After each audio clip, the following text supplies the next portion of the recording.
వెంకటేశాయ. అద్భుత ఆలయాలు కార్యక్రమానికి స్వాగతం. అద్భుత ఆలయాలలో భాగంగా ఈ రోజు మనం కడప జిల్లాలోని నందలూరు శ్రీ సౌమ్యనాథ స్వామి వారి ఆలయాన్ని వీక్షిద్దాం.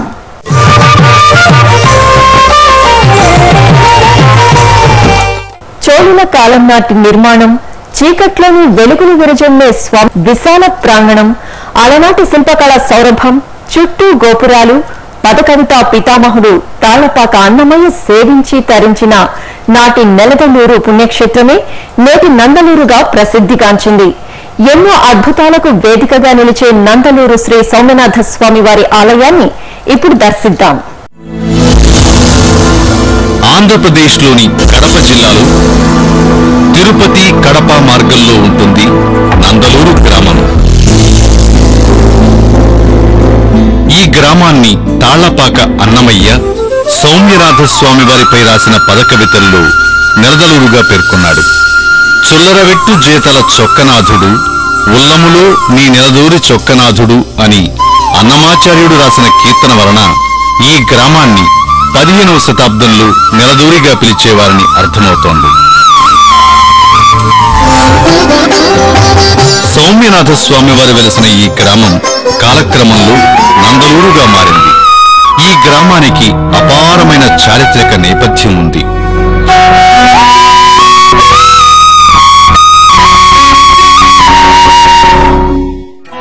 చోళుల కాలం నుంచి విజయనగర రాజుల దాకా నందలూరులోని శ్రీ సౌమ్యనాథ స్వామి వారి ఆలయాన్ని అభివృద్ధి చేశారు.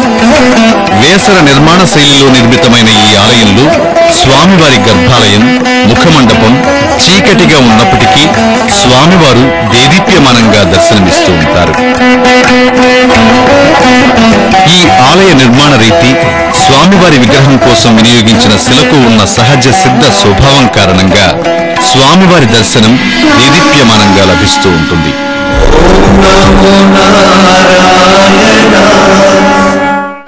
ఇది నిజంగా భక్తుల అదృష్టంగా భావించాలి. ఇలాంటి ఆలయం మరెక్కడా లేదని చెప్పవచ్చు. భక్తజన సులభుడు అయిన స్వామివారు తన భక్తులను కటాక్షించే తీరుకు నందలూరు శ్రీ సౌమ్యనాథ స్వామి వారి ఆలయం ప్రత్యక్ష ఉదాహరణ. నిశీధిని చీల్చే కాంతిరేఖలా తేజరిల్లే స్వామివారి రూపం అపురూపం, అద్భుతం.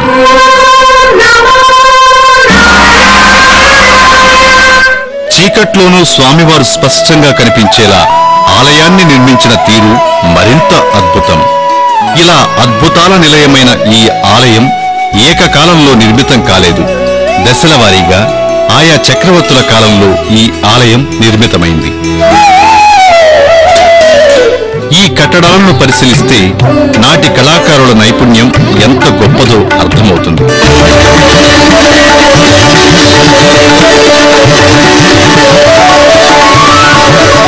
ఆలయంలోని శాసనాలను బట్టి చూస్తే చోళులు, కాకతీయులు, విజయనగర రాజుల కాలంలో శ్రీ సౌమ్యనాథ స్వామి వారి దేవాలయ నిర్మాణం జరిగినట్టు తెలుస్తోంది.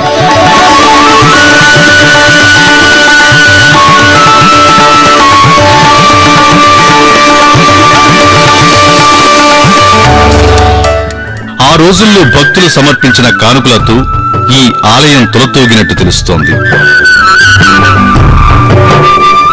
భగవద్ రామానుజాచార్యుల వైష్ణవ సంప్రదాయ ప్రచార ప్రాభవంతో నిర్మితమైన వైష్ణవ ఆలయంగా నందలూరు శ్రీ సౌమ్యనాథ స్వామి వారి ఆలయం వినుతికెక్కింది. భారతీయ శిల్పకళా వైభవానికి అద్దం పట్టేదిగాను ప్రసిద్ధి పొందింది.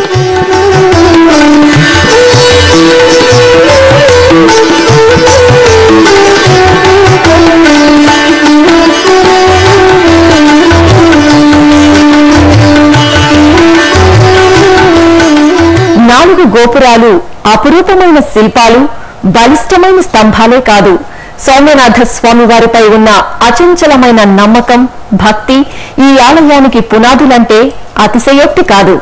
బలిష్టమైన బండరాలు సైతం అలవోకగా పైన అమరిపోయిన ఈ ఆలయ నిర్మాణ ప్రత్యేకతను తెలుసుకుందాం. నందలూరు గ్రామం నడిబొడ్డున సౌమ్యనాథ స్వామి వారి ఆలయానికి స్వాగతం పలుకుతూ భక్తులకు ఒక తోరణం కల్పిస్తుంది. ఈ తోరణమే స్థూలంగా సౌమ్యనాథ స్వామి వారి ఆలయ రూపాన్ని తెలియజేస్తూ ఉంటుంది. ఈ తోరణంపై చతుర్భుజాలతో సౌమ్యనాథ స్వామి వారి రూపాన్ని చక్కగా మలిచారు.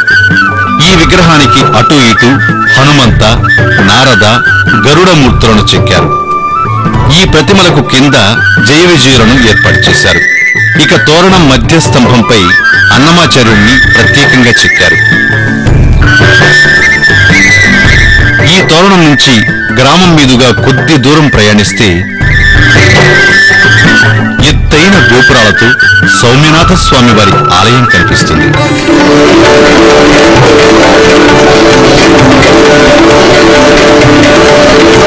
తూర్పున ప్రధాన గోపురం ఉండగా ఉత్తర దక్షిణ దిక్కుల్లోనూ గోపురాలు ఉన్నాయి. అయితే దక్షిణ దిక్కున ఉన్న గోపురంపై దాదాపు 150 సంవత్సరాల కిందట పెను తుఫానుకు చింత చెట్టు విరిగిపడడంతో గోపురం దెబ్బతిని పూర్తిగా శిథిలమైంది. ఇప్పుడు గోపుర పీఠం మాత్రమే మిగిలింది.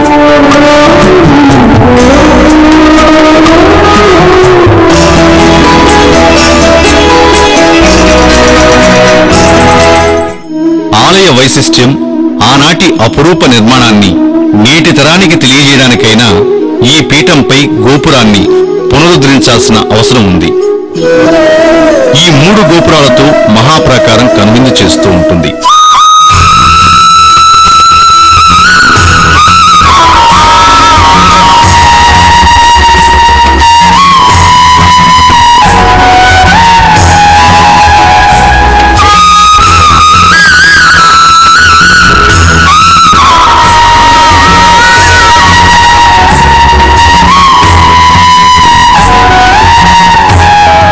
ఈ ప్రాకారం మధ్యలోని స్వామివారికి గర్భాలయాన్ని ఆనుకుని మరో ప్రాకారం నిర్మించారు.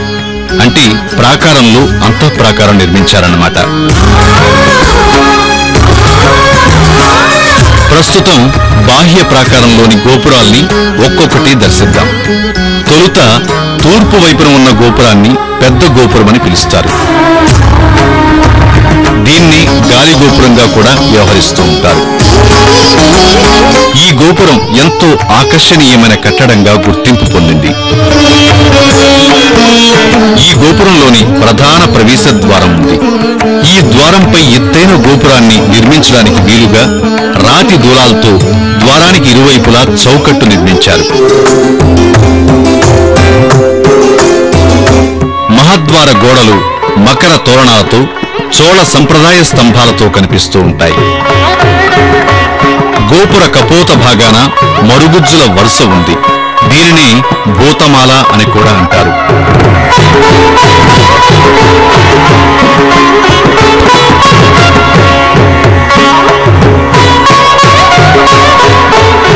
మహద్వార గోపురం 3 అంతస్తులు కలిగి కోట, బంజారా, సాలు వరుసలతో 4 గూళ్లతో 5 కలశాలతో కనువిందు చేస్తూ ఉంటుంది.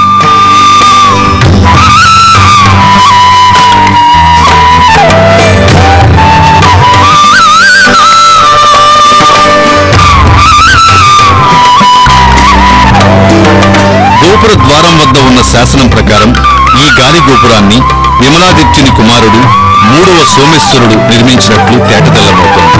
అంటే ఈ గోపురాన్ని 12వ శతాబ్దపు మధ్య భాగంలో నిర్మించారనే విషయం రూఢీగా చెప్పవచ్చు.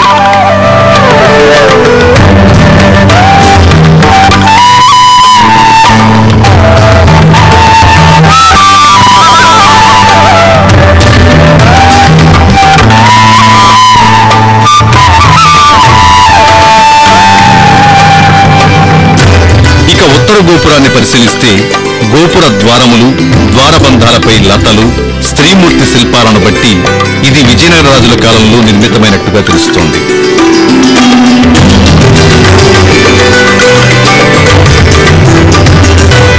ఈ గోపురానికి ఎదురుగా దక్షిణ గోపురం ఉంది. ఈ గోపురాన్ని కూడా విజయనగర రాజుల కాలంలోనే నిర్మించినట్టు నిర్మాణ శైలి తెలియజేస్తోంది. చుట్టూ గోపురాలతో విలసిల్లే సోమనాథ స్వామి వారి ఆలయం ఇసుక తిన్నపై ఉందా అన్నట్టుగా ఉంటుంది. గాలి గోపురం నుంచి లోపలకు వెళ్లిన భక్తులకు మెత్తని ఇసుక మధ్యన విశాలమైన ప్రాంగణంలో కనిపిస్తుంటుంది ఆలయం. రాజగోపురం, మహద్వార గోపురాలకు మధ్యన దీపస్తంభం, బలిపీఠం, గరుడ మంటపం ఉన్నాయి.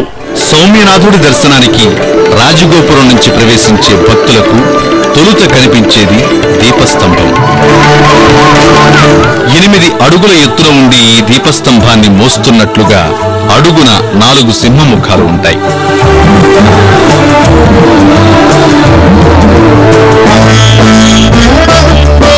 ఈ దీపస్తంభం దాటగానే బలిపీఠం, ధ్వజస్తంభం కనిపిస్తాయి. స్వామి అమ్మవార్లను ఊరేగింపు కోసం బయటకు తీసుకువచ్చినప్పుడల్లా ఈ ధ్వజస్తంభం వద్ద ప్రదక్షిణ చేయడం ఆనవాయితీ.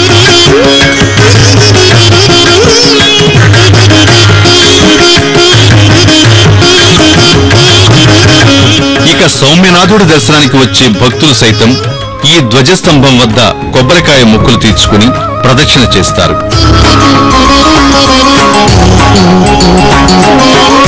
ఎవరైతే ధ్వజస్తంభానికి ప్రదక్షిణ చేసి స్వామివారి దర్శనం చేసుకుంటారో వారు స్వామివారి అభయాన్ని పొందుతారు. అలాగే ధ్వజస్తంభం దాటిన తరువాత గరుత్మంతుడి చిన్న మందిరం కనిపిస్తుంది.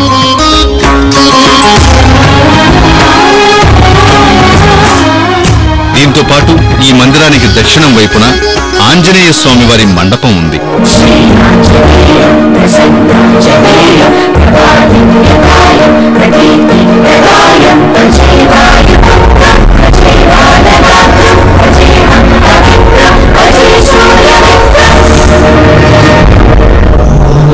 ఇక గరుడ మండపానికి ఉత్తర భాగాన చిన్న కోనేరు ఉంది. స్వామి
ఈ ఆలయం దేవాదాయ శాఖ పరిధిలో ఉన్నప్పటికీ చారిత్రక సంపదగా భావించే ఈ ఆలయమంతా పురావస్తు శాఖ పర్యవేక్షణలో ఉంది.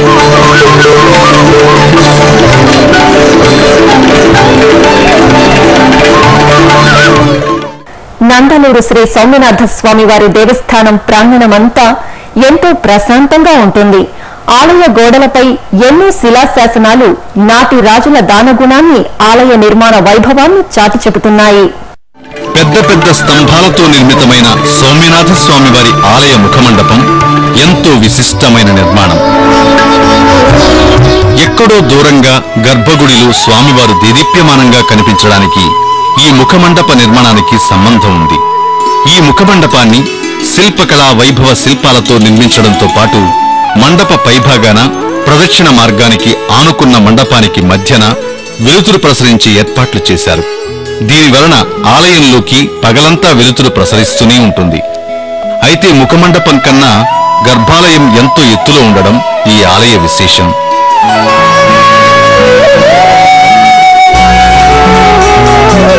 ఈ మండపం 12 స్తంభాలతో శిల్ప సంపదతో శోభిల్లుతుంటుంది.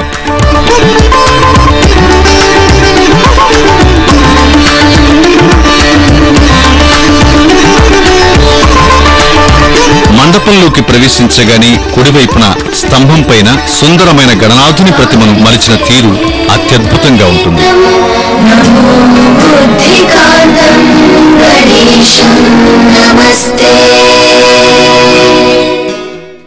ఎడమవైపు స్తంభంపై మత్స్యము, రెండో స్తంభంపై కోదండరాముని చెక్కిన విధానం అబ్బురపరుస్తుంది. శ్రీరామ్ జయ రామ్ జయ జయ రామ్, శ్రీరామ్ జయ రామ్ జయ జయ రామ్, శ్రీరామ్ జయ రామ్ జయ జయ రామ్.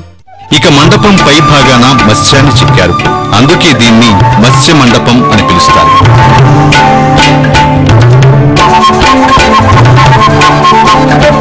ఈ మత్స్య మండపానికి సంబంధించి స్థానికంగా ఒక కథ బాగా ప్రచారంలో ఉంది.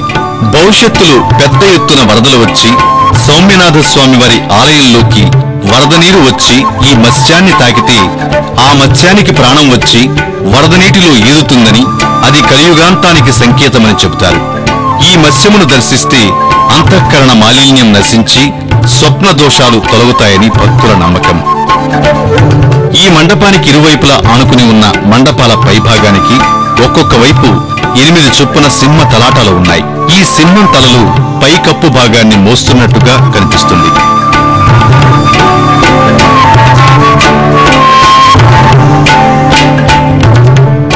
ఇక ఈ మండపంలో ఈశాన్య మూలలో శ్రీ యోగ నరసింహస్వామి వారి ఆలయం ఉంది.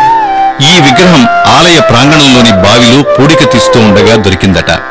అయితే ఆ విగ్రహాన్ని ప్రతిష్ఠించకుండా గుడిలోనే ఓ మూలన పెట్టడం, తదుపరి కొద్ది రోజులకు ఆలయం మూశాక సింహ గర్జనలు వినిపించడంతో గ్రామస్తులందరూ సమావేశమై ఇది నరసింహస్వామి వారిని ప్రతిష్ఠించకపోవడం వలన ఎదురవుతున్న సమస్యగా భావించి వెంటనే యోగ నరసింహస్వామి వారిని ప్రతిష్ఠించారు. ఇక అప్పట్నుంచి సింహగర్జన వినపడడం ఆగిపోయింది.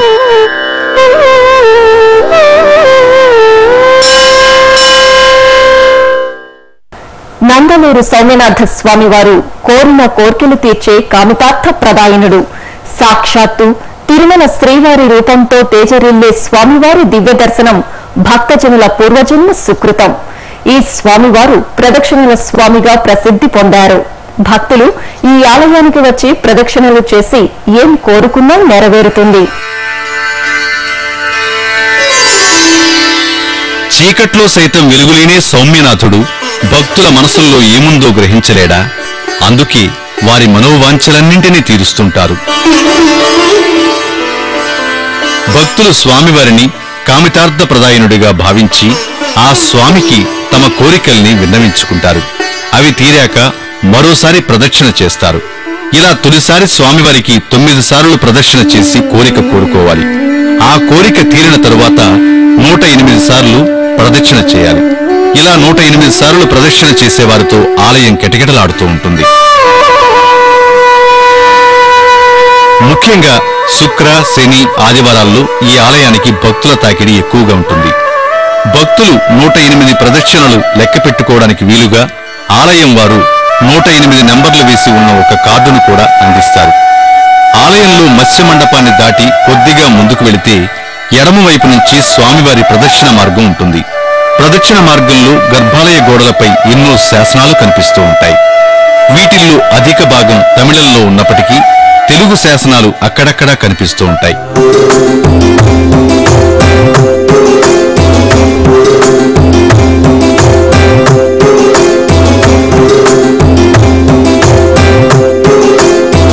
ఆ శాసనాలన్నింటిలో ఆయా రాజులు ఆ ఆలయ అభివృద్ధికి చేసిన పనులు, ఇచ్చిన మాన్యాలు తదితర అంశాలు ఉన్నాయి. ప్రదక్షిణ మార్గంలో ఆలయం వెనుక భాగాన చిన్న బలిపీఠం, స్వామివారి పాదాలు ఉన్నాయి. గర్భగుడి గోడలపై దక్షిణం వైపున వినాయకుడు, ఉత్తరం వైపున 5 తలల ఆదిశేషుడి నీడలో శ్రీమన్నారాయణుడు ఆసీనుడై ఉన్నట్టు చెక్కారు.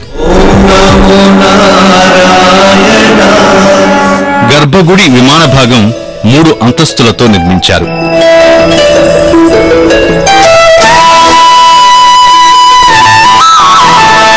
మొదటి అంతస్తు పూర్తిగా రాతి నిర్మాణం. 2వ అంతస్తు శిఖర భాగం ఇటుకలతోనూ గచ్చుతోనూ నిర్మించారు. గర్భగుడి పైన నలువైపులా చక్కని విగ్రహాలు చెక్కారు. గోపురం చుట్టూ కాళీయ మర్దనం, శ్రీమన్నారాయణుని రూపాలు, విశ్వక్సేన మొదలైన దేవతల రూపాలు ఋషుల్ని ఏర్పాటు చేశారు. గర్భగుడి పైన ఉన్న కలశం ఎంతో అందంగా ఉంటుంది. ప్రస్తుతం ఈ గర్భగుడి పైభాగం ప్రదక్షిణ మార్గంలోంచి కనిపించదు. భక్తులకు ఎండావానల నుంచి రక్షణ కల్పించేందుకు ప్రదక్షిణ మార్గం మొత్తం పైకప్పు నిర్మించారు.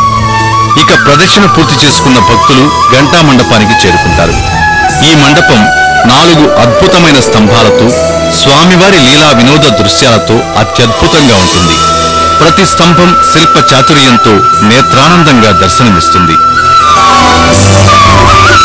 వాయువ్య స్తంభంపై శ్రీ వెంకటేశ్వర స్వామివారిని, వరాహమూర్తిని, శ్రీ ఆంజనేయ స్వామివారు నమస్కరిస్తున్న భంగిమలోనూ, శ్రీ సౌమ్యనాథ స్వామివారు, పద్మావతి అమ్మవారి ప్రతిమలు కూడా భక్తులకు కనువిందు చేస్తాయి. ఈశాన్యం వైపున ఉన్న స్తంభంపై కాళీయ మర్దనం, శ్రీ యోగ నరసింహస్వామివారు, శ్రీ మహావిష్ణువు, శ్రీ సౌమ్యనాథుడు, ఆంజనేయుడు, గరుత్మంతుణ్ణి చెక్కారు. ఆగ్నేయ మూలన ఉన్న స్తంభంపై శ్రీ కోదండరాముడు, పరశురాముడు, వరాహస్వామి అందంగా మలిచారు. నైరుతి మూలన ఉన్న స్తంభంపై శ్రీలక్ష్మితో కూడిన శ్రీ సౌమ్యనాథ స్వామివారు, శ్రీకృష్ణుడు, ఇంకా ఇతర శిల్పాలు సౌమ్యనాథ స్వామివారి ఆలయ వైభవానికి ప్రతీకగా ఉన్నాయి. సంతాన ప్రదాత, భక్తవత్సలుడు అయిన శ్రీ సౌమ్యనాథ స్వామి వారి గర్భగుడిలో వెలుగులు విరజిమ్ముతూ ఎలా దర్శనమిస్తున్నారు? దీని వెనుక ఉన్న రహస్యం ఏమిటి? చొక్కనాథుడిని అన్నమయ్య కీర్తించిన విధానం ఇప్పుడు తెలుసుకుందాం. చొక్కనాథుడిగా ప్రసిద్ధిగాంచిన నందలూరు శ్రీ సౌమ్యనాథ స్వామివారి రూపం భువనైక మోహన రూపం.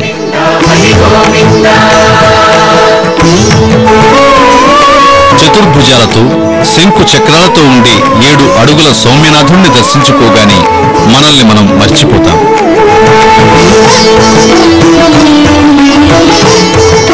సౌమ్యనాథుడు కొలువైన గర్భాలయానికి, ముఖమండపానికి కనీసం 150 అడుగుల దూరం ఉంటుంది. అయినా గర్భాలయంలో స్వామివారు కాంతిమంతంగా దర్శనమీయడమే ఈ ఆలయ ప్రత్యేకత.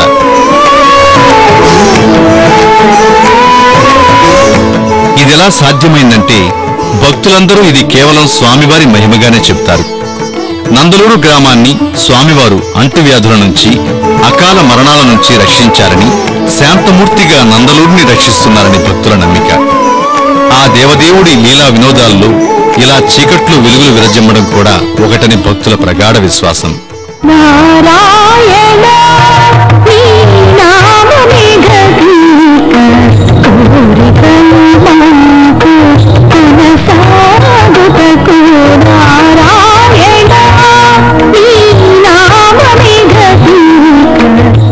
అయితే ఈ ఆలయ నిర్మాణ శైలిని గమనిస్తే సూర్యోదయం నుంచి సూర్యాస్తమయం వరకు స్వామివారి వద్ద ఎటువంటి దీపాలు లేకపోయినా వెలుగుల రేడులా ప్రకాశిస్తూ ఉంటారు. ముఖమండపంలోకి సూర్యకాంతి వచ్చే ఏర్పాట్లు చేశారు. అయితే ముఖమండపం కన్నా గర్భాలయం ఎక్కువ ఎత్తులో ఉంది. దీనివల్ల వెలుతురు గర్భాలయం కిందే ఉంటుంది, కానీ దాని ప్రభావం గర్భాలయంలోకి పడడం జరగదు. అయినా ఇలా సౌమ్యనాథుడి దివ్యరూపం తేజోవంతంగా దర్శనమీయడం ఆనాటి శిల్పకళా చాతుర్యానికి, ఆలయ నిర్మాణ తీరుకు అద్దం పడుతోంది.